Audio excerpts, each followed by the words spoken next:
So today is June 12, 2026. So holiday ngayon dito sa Philippines and luckily wala naman kaming pasok. I was actually planning to vlog today pero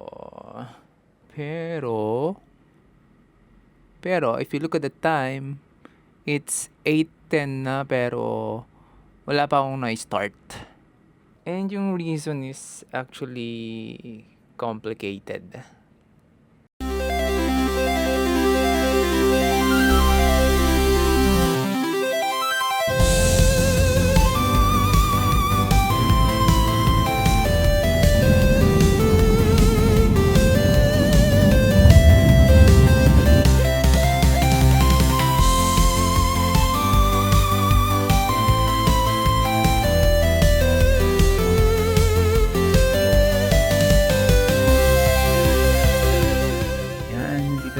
Japan. Yes, good to be back. So first quest natin today is mag-immigration tapos kunin natin yung baggage natin. So dito nga pala nagsimula ang lahat. Pumunta kami ng Japan ng April for an 11-day trip. Matagal na naming planong bumalik ulit as family pero since mahirap nga mag-ipon, hindi kami matuloy-tuloy. Until nag-set sail yung Cebu Pacific last year ng October, kumuha na kami ng tickets namin. Plinano ko talaga lahat yung itinerary namin. From oras to places and yung mga food na pwede naming itry. And this time, since matagal-tagal naman yung visit namin ng Japan, I decided na i-document ko siya. So, bumili ako nung Osmo Pocket 3 and yun yung ginamit ko na pang vlog doon. Kaya punta tayo ng Pagoda? Churrito Pagoda. Mahangin ngayon. Kaya naka-double layer tayo. Gandang view. Look at that.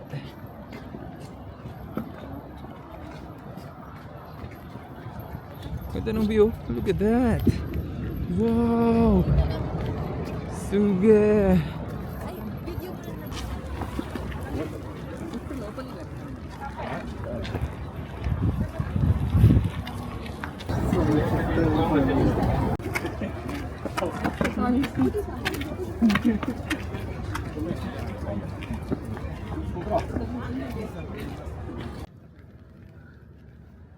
Nung dati kaming punta dito, walang rain. Pero ngayon, merong umuulan siya kaya we had to use an umbrella. Mas maganda sana pag wala. Uy! Wait! Tingnan nyo no. Parang ganda location doon no. Pang photo ops. Yun no. Yan. Yan pang photo ops yun no. Oh, BTS. Yan. Perfect. Yung BTS ng shooting natin. Official photographer, let's go. Let's go. Straight mo yung head mo. Ayan. Maganda yan. May pang profile picture na sila. Ito yung pagod dito. Interviewin lang natin ng konti. Ano pong masasabi niyo sa stairs? Napagod pa rin despite nagja-jog. Naka 25k steps ako kahapon. Sa amin nung nag-jog. Akyatan. 35k. 35k. Half day lang yan.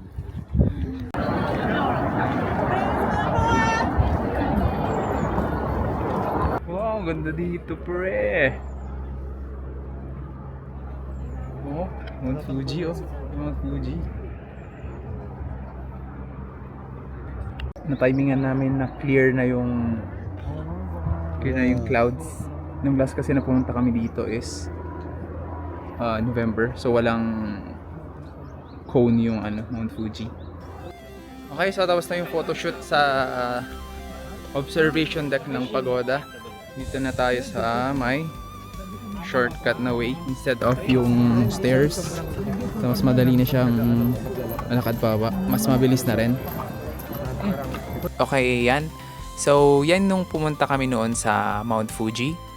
Dito kakasimula ko palang mag-vlog and kung mapapansin nyo, hindi ko naman alam yung mga pinagsasabi ko or kung ano yung mga dapat kunin or paano magsalita on camera. Actually, nahihiya pa nga ako dyan kaya wala akong masyadong nabibigay na context or wala akong masyadong na sasabi on cam.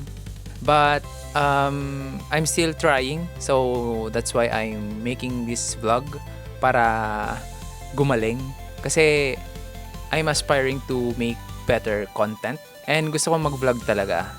I think compared sa nung una akong pumunta sa Japan, compared ngayon, nakita ko na yung difference nung the way na magsalita ko on cam doon compared now. I'm treating vlogging just like running. Kasi nung tumakbo pa ako, hindi ko pa alam yung mga proper form, yung mga tamang breathing, so hindi ko pa kayang tumakbo ng malayo. Pero ngayon, since tinuloy-tuloy ko na tumakbo, nag-research ako ng mga ways para mas maging better. And compared last year, kayang-kaya ko nang tumakbo ng half marathon. And ganun din yung plan ko sa vlogging. Gusto kong mag-improve by creating, even na may mga times na hindi ko talaga alam kung paano mag-proceed. I'll just keep on creating vlogs. And I think what I'd like to impart or i-deliver na message here is kapag gusto nyo maging vlogger and nahihirapan kayo, just keep trying and look for ways na gumaling kayo.